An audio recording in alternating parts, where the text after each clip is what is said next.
Alright folks, it's finally here, Dark Souls 3. I have been eagerly anticipating this, and so this is going to be my blind playthrough. Hang on, let me turn down my headphone volume here, can't even hear myself think. So yeah, it's semi-blind, I know a little bit about what's going on. Beat Dark Souls 1 and 2, didn't really do any of the DLC. Basically, this playthrough is going to be for, you know, people who can't play it themselves. I'm going to try to find everything I can. I'm going to be really obsessive compulsive about it all. So, here we go, let's jump in.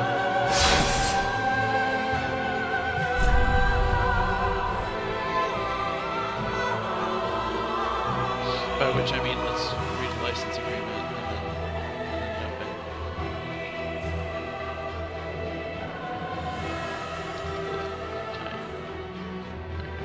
There we go. Wait, I probably should like actually read this, but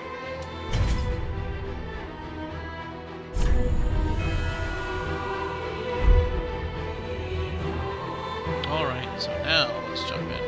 New game.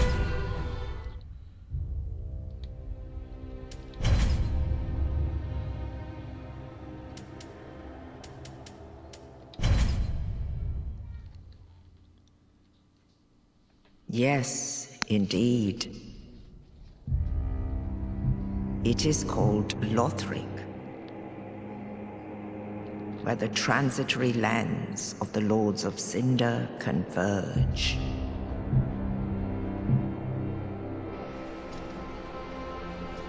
In venturing north, the pilgrims discover the truth of the old words. Fire fades, and the lords go without thrones.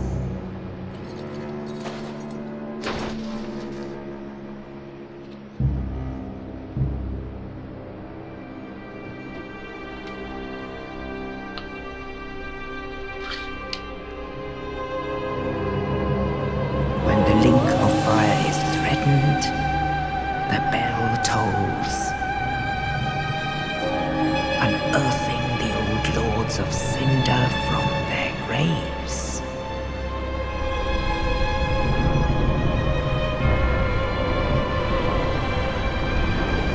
Aldrich, saint of the deep,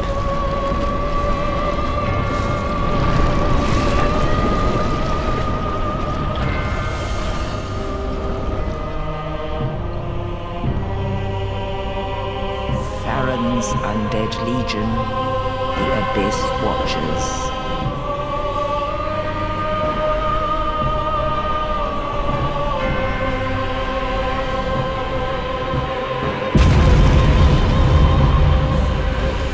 And the reclusive lord of the profaned capital,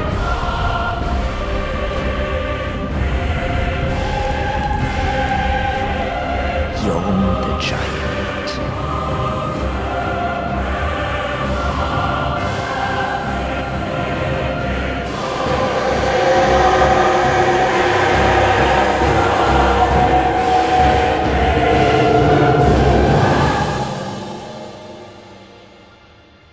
Only in truth,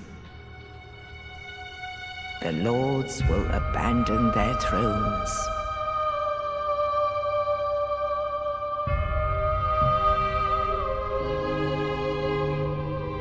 And the unkindled will rise.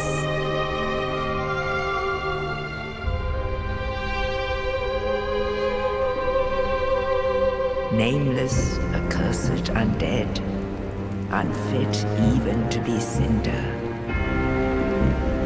And so it is that ash seeketh embers.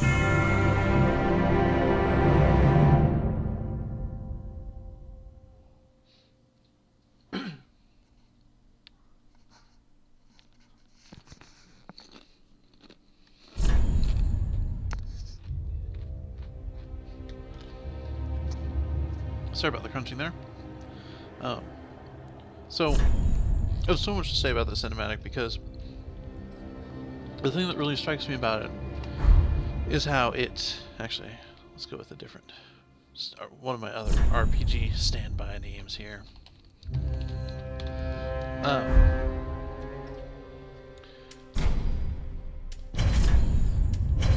One of the things that really strikes me about that cinematic is exactly how little it actually tells us. It doesn't. It seems to say a lot, but if you actually sit and parse it all, they throw a few names at you, and they say that there's a prophecy, but in truth the prophecy's not real, and they don't really tell you what part of what she's saying is prophecy and what part isn't. It's really interesting because it evokes the mood, but it doesn't actually give any actual information about what the fuck's going on. I thought that was really cool. So I'm just going to go over the classes for those who might be curious. Here's the knight. He's strength, sturdy armor. Looks like he has some HP too. Mercenaries, high dex, dual wielding. I think I'm going to end up going with a mercenary. Warriors, high strength. I think the difference between the warrior and the knight is lower vitality and higher hit points. So the warrior gets more hit points but less armor. The herald is heavy armor and healing and spear. I actually, people keep saying the knight's the best one to start. I wouldn't be surprised if this is, once the game's out for a while, this is the one that people are telling everyone to recommend, because you get the shield and the spear that you can hide behind, and you get a healing miracle. Thief is good old thief. I'm probably going to play a thief off camera once I've played it a little bit, because I'm curious about some of the stuff they're doing. And for those who don't know anything about Souls, there really is no difference in the starting classes other than starting equipment and starting stats. So you can do whatever you want with these. These just sort of give you a good place to start. The assassin I'm curious about. I like the idea of the assassin, but I think I'm going to go with the mercenary for just the look of it. I won't be doing a sorcerer as a caster. Oh, assassin, by the way, is a dex intelligence build. And the reason I found it interesting is because it sort of gives you a good start on the intelligence in case you do find some magic you want to go into. But I don't think I'm going to get into magic this time around, even though it seems kind of cool. Sorcerer is pure magic. Pyromancer is also sort of fire magic. Cleric is healing. Well, not healing, but miracles. And then Deprived is, you ain't got nothing. But we're going with the mercenary, I think.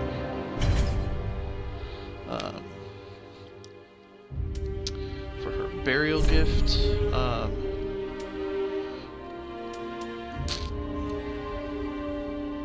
I actually think I'm going to go ahead and go with the...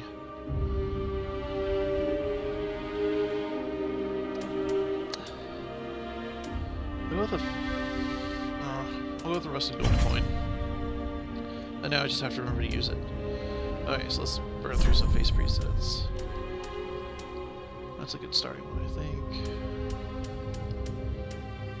Sort of as a base. She's gonna be all wiry. So.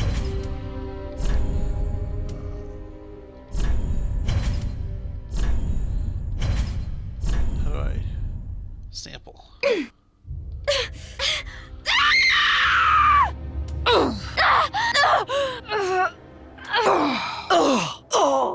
go with the mature one. It'll make her buff. I don't think we're gonna give her body hair. Let's see. I don't really want to deal with that.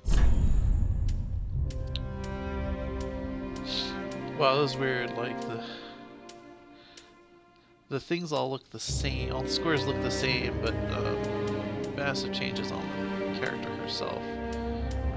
Make her a little pale here, but like a little bit of color. Maybe there we go. That's good.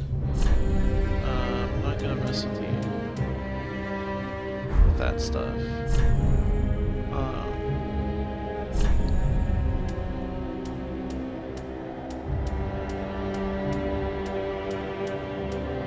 I don't know why I'm missing so much with the... Let's see.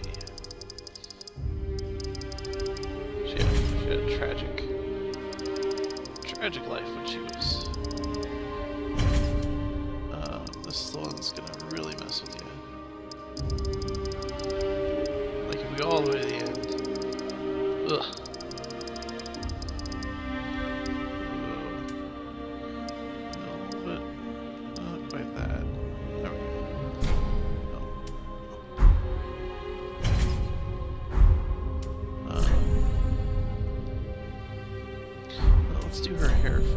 That's gonna be sort of...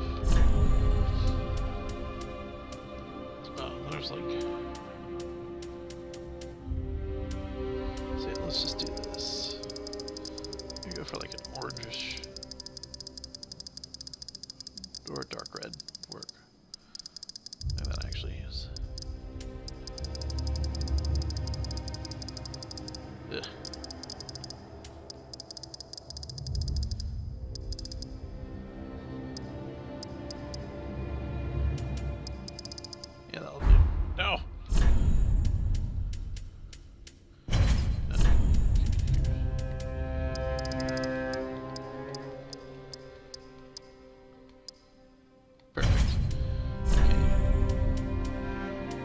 So many hairstyles. Let's see.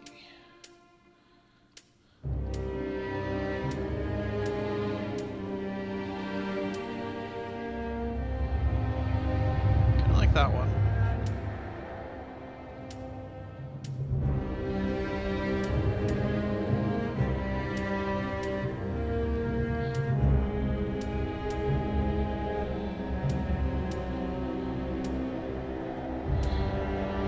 I like that one, but I feel like she wouldn't have time to do that one. This would be more her. Throw it up in a braid and be done with it. Braided hair color. I don't really care about the brow. She's not gonna have a beard. We give her big ol' lashes. No. Her eyes.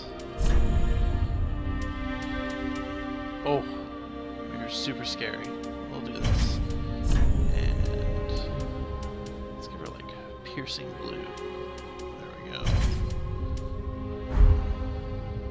Don't ask me why I'm doing this because I don't.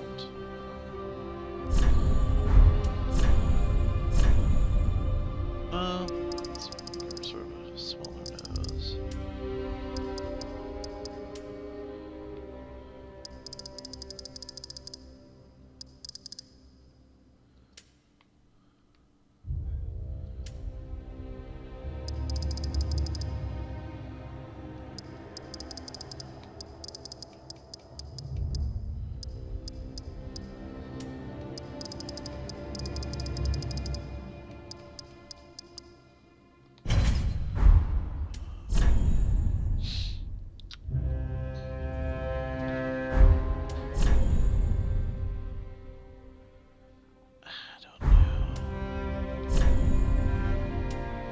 Big eyes so she can see.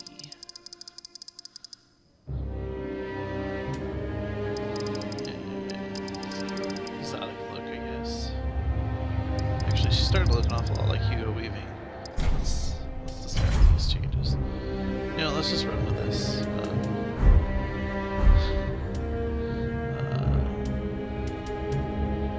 Not defaults.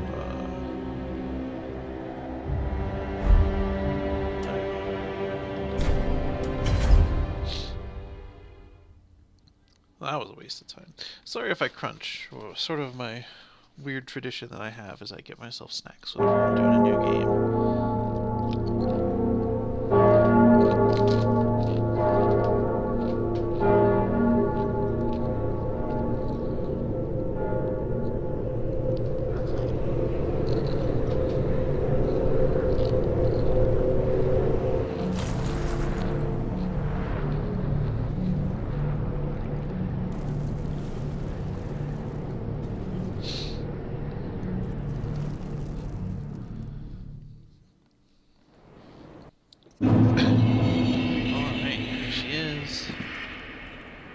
Game world.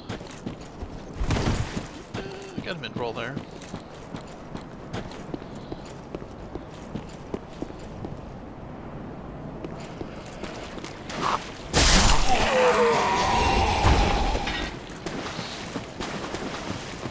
So this is the tutorial section. I've seen it a little bit.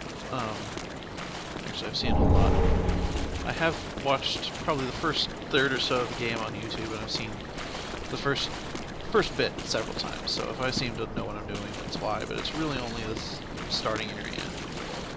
This guy's sad, but he's going to attack us anyways. This is an old callback to Dark Souls 1.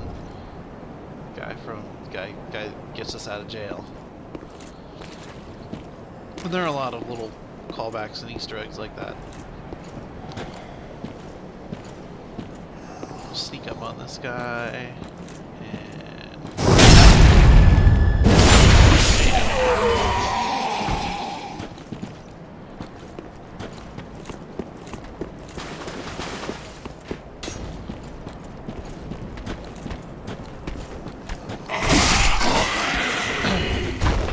My understanding is that if I two-hand it,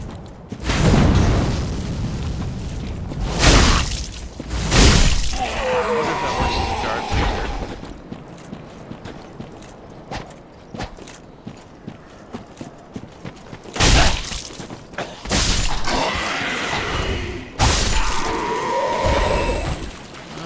Anyone else?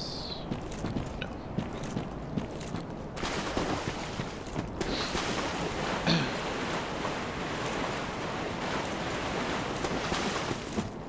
Let's see if I can get my ass kicked by this thing. Oh. Whoops.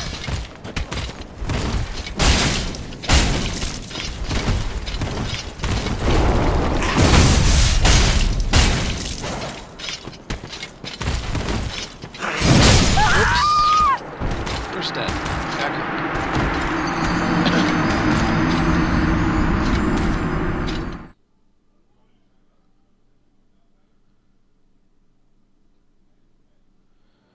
So actually, use the shield for its intended purpose.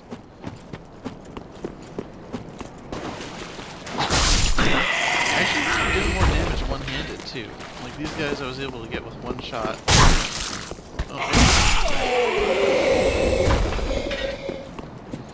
I should have used my escape there instead.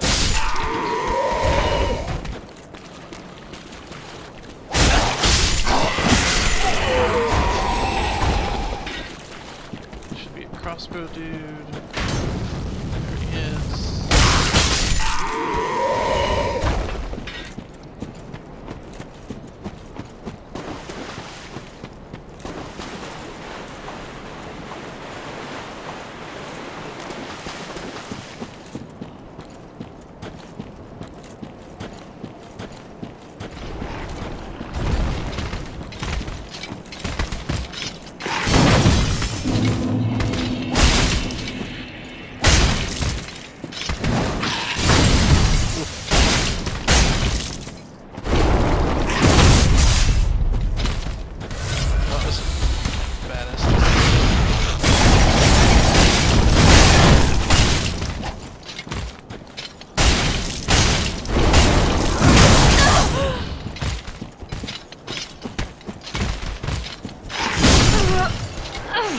Wow guys, this could be a long playthrough.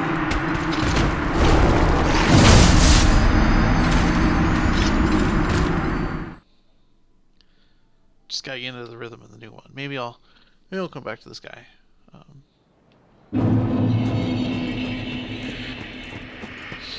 Because he is optional. And I can get my souls and then run back out.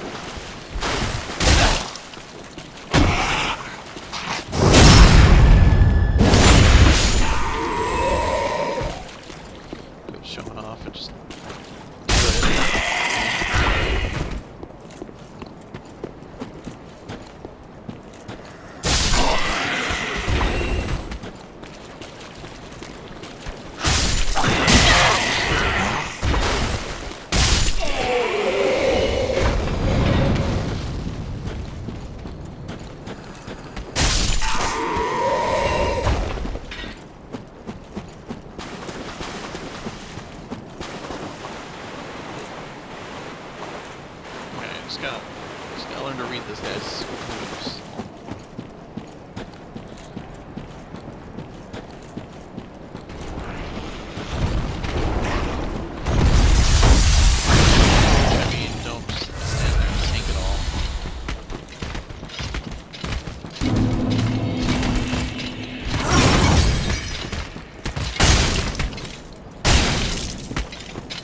a stagger. That was a rear back and chomp.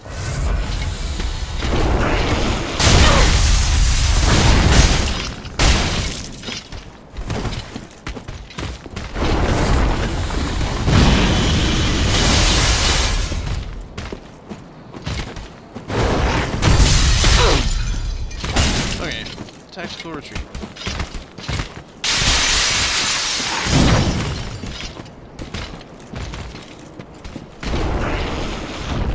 Run away, run away!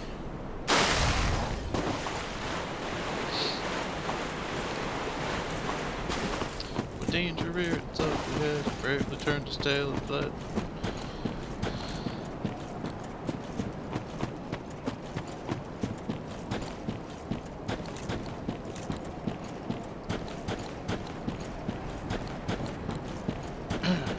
I should have been looking around at the scenery, but I mean, it's at the base of this massive castle, and he was in the little garden there.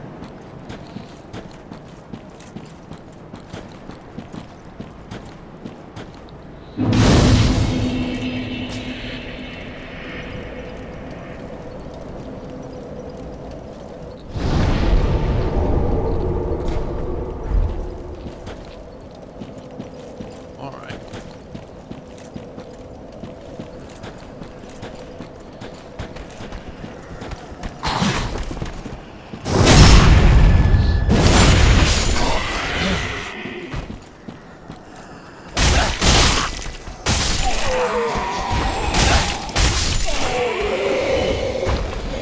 Sort of a preview of how things are going to go.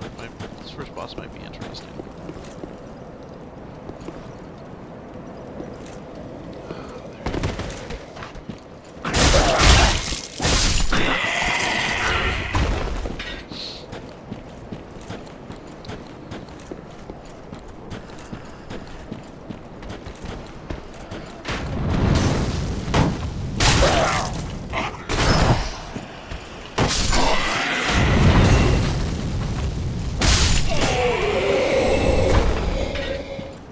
Reacquaint myself with things like kick, which I never could pull off consistently in Dark Souls 1.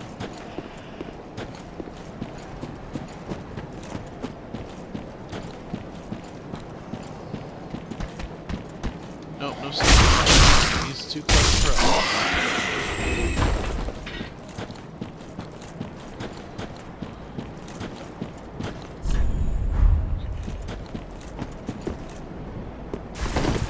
First try. Plunging attack. Here we go.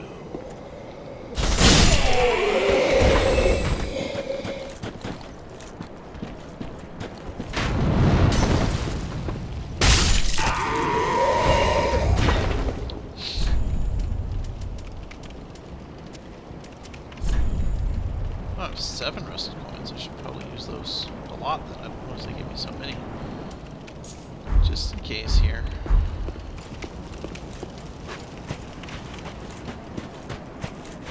Can't imagine what would possibly go wrong. Yeah.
super clean or anything. So you get the coiled sword. Good. Sit.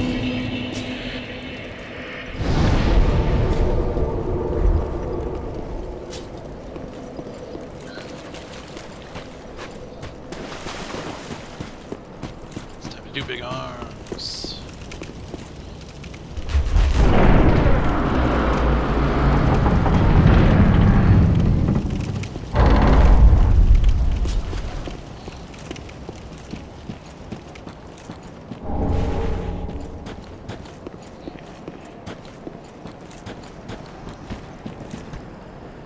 Okay, yeah.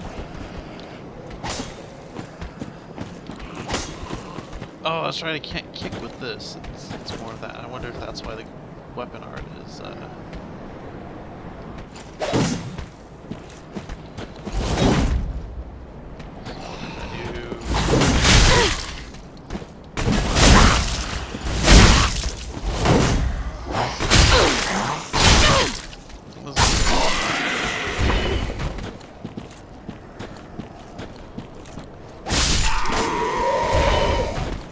wonder if I can do a guard break then.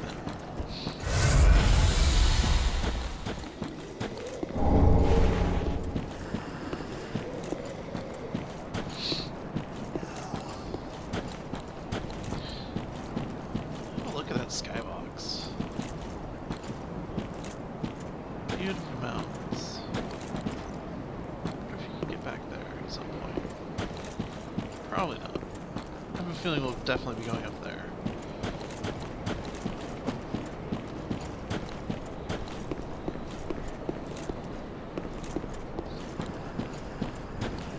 So since I can't kick, we'll just...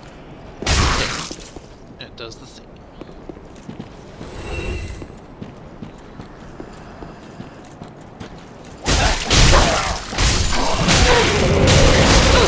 Bad choices. I regret nothing. I may regret it. Thankfully, crossbow dude does not shoot that frequently.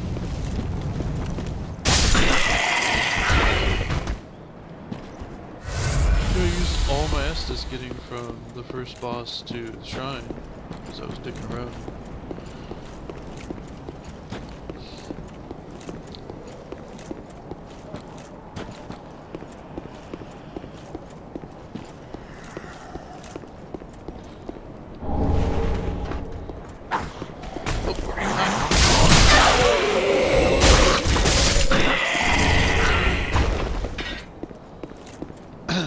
There's a guy back there. I'm not gonna fight him because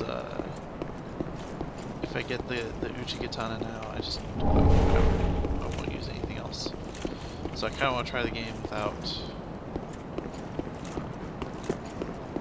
locking myself into one weapon too soon. More bones. Those let you go back to the bonfire without having to like really walk back.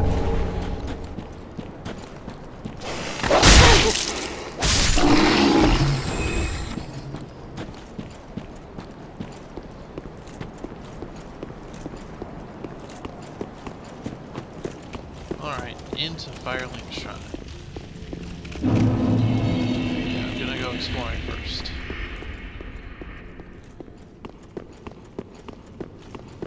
The sound design in here is really great with the echoes. I can jump down here. Not too bad.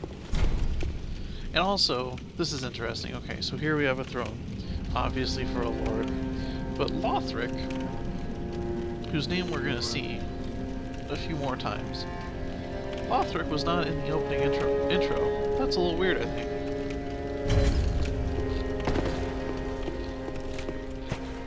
Because here we have the Watchers, the Abyss Watchers. Here we've got Yorm of the Profane Capital, both of whom were in the opening cinematic.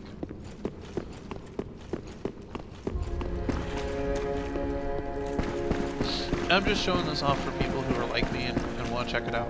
All these little alcoves are going to be filled with NPCs later. Right now there's nothing down here really. There's the blacksmith friend, who you might recognize. Give him a wave. Hi-yo! Oh, this was my face.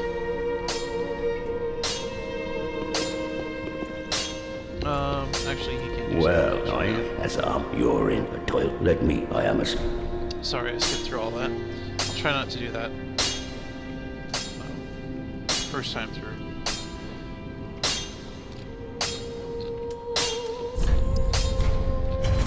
Okay, so your Estus now, you can sort of make health flasks or mana flasks out of it.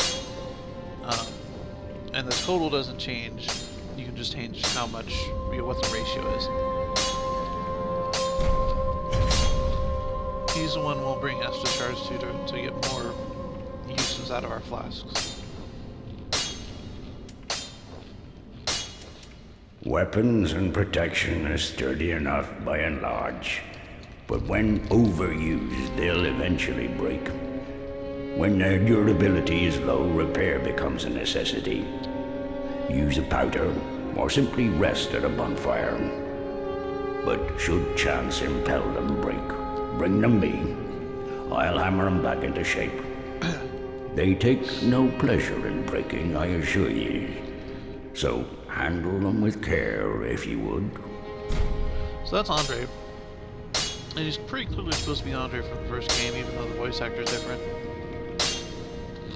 There are two ways to smith weapons. Simple reinforcement is one, and infusion the other. Reinforcement is straightforward. It strengthens a weapon without altering its property. Infusion is a more advanced form of smithing that infuses an element. Reinforcement requires titanite, and infusion requires gems. Bring the stones, and I'll do the smithing. It's my purpose, after all. In battle, your weapons are your only friends. Forge them well, and they won't let you down. Prithee, be careful. I don't want to see my work squandered. So, that's him. This lady's like the shop merchant. If you played Dark Souls 2, she's one of the firekeepers from it. Firekeepers in Dark Souls 3 are all blind. And I'm kind of curious if they're going to give us a lore reason, because it wasn't the case in 1 or 2. So what's changed here?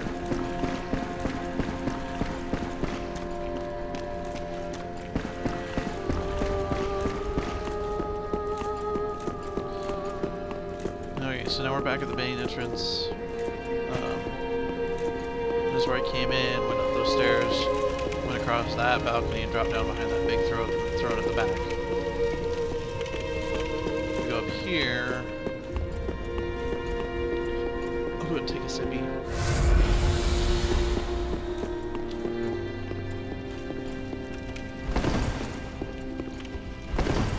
Just checking for secret walls.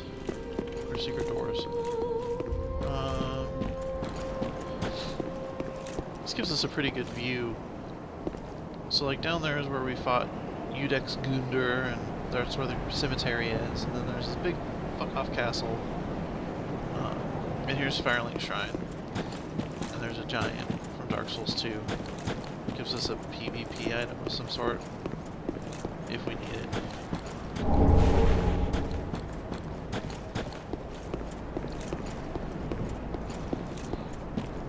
And once we get high enough, I want to talk about Firelink Shrine, because I think there's some interesting stuff going on here.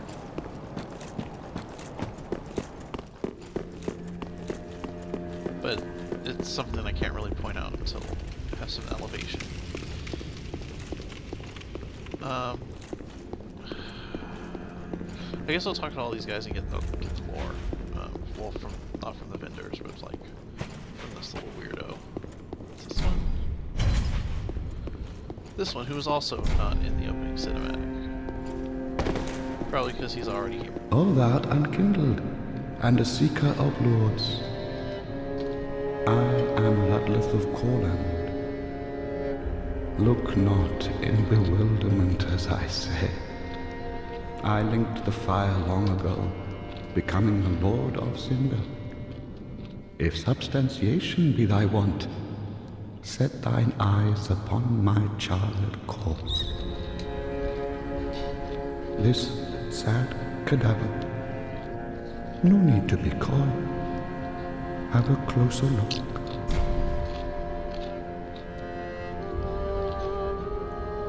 So he linked the flame, but he didn't die. And apparently all these other guys linked the flame. Knowest thou of our purpose? 5 thrones will take 5 lords as kindling for the linking of the fire. The fast-fading flame must be licked to preserve this world. A reenactment of the first linking of the fire. So it is, I became a lord of Cinder. I may be but small, but I will die a colossus. So now he's saying that to link the fire you need 5 of these guys who've already done it. And the other 4 just decided I'm not gonna. But he says he's already done it, so why does he need to do it again? I don't know. There's a lot of weird questions. Knowest thou of our purpose? 5 thrones will the apes I'm. And he says our purpose, and he's talking about R as in him and the player, or R as in the lords. Alright. Then we got this sad dude. Ah, another one roused from the sleep of death. Well, you're not alone. We unkindled are worthless. Can't even die right. Gives me conniptions. And they'd have us seek the lords of Cinder and return them to their moulding thrones. But we're talking true legends with the metal to link the fire. We're not fit to lick their boots. Don't you think?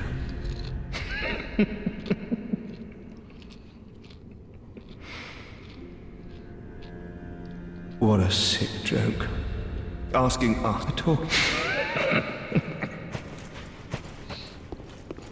Like, why have they left their thrones? Like, is that something you can do after you've linked the flame? What happens to the flame? I don't know. We'll do that in a second. So, for those of you who have played Demon Souls, this place probably reminds you a lot of the Nexus. I think it's interesting that the Firekeeper reminds me an awful lot of the Maiden in Black. And especially when you Welcome to the bonfire, unkindled one. I am a firekeeper. I tend to the flame, and tend to thee. The lords have left their thrones, and must be delivered to them. To this end, I am at thy side. pay attention to what she says when I go to level up. Very well. Then touch the darkness within me. Take nourishment from these sovereignless souls. First off, I think that there's a sex joke buried in there. Second, that's almost exactly what the Maiden Black says in Demon Souls. She says, touch the demon inside of her. Oh yeah. So we need some... Oh wow. Pretty expensive to level up.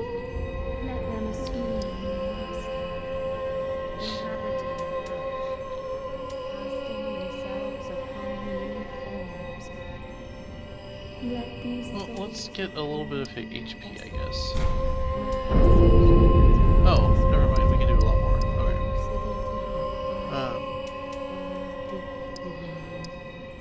Get some stamina. Darkness beyond the reach of flame. Let them assume Get a little clip load. Well, let's do. Yeah, let's do that.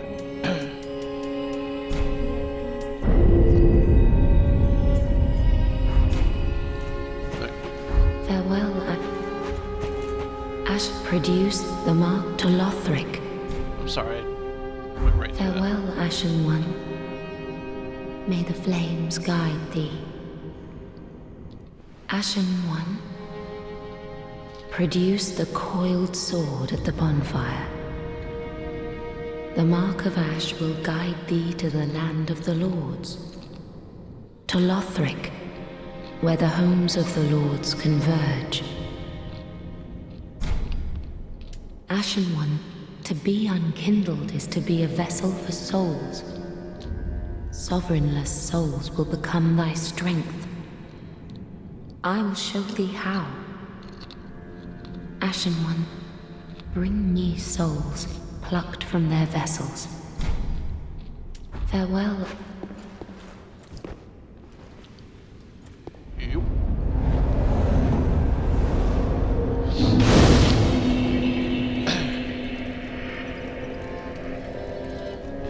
Rest. And retro. To the High Wall of Lothric. Recognize that name?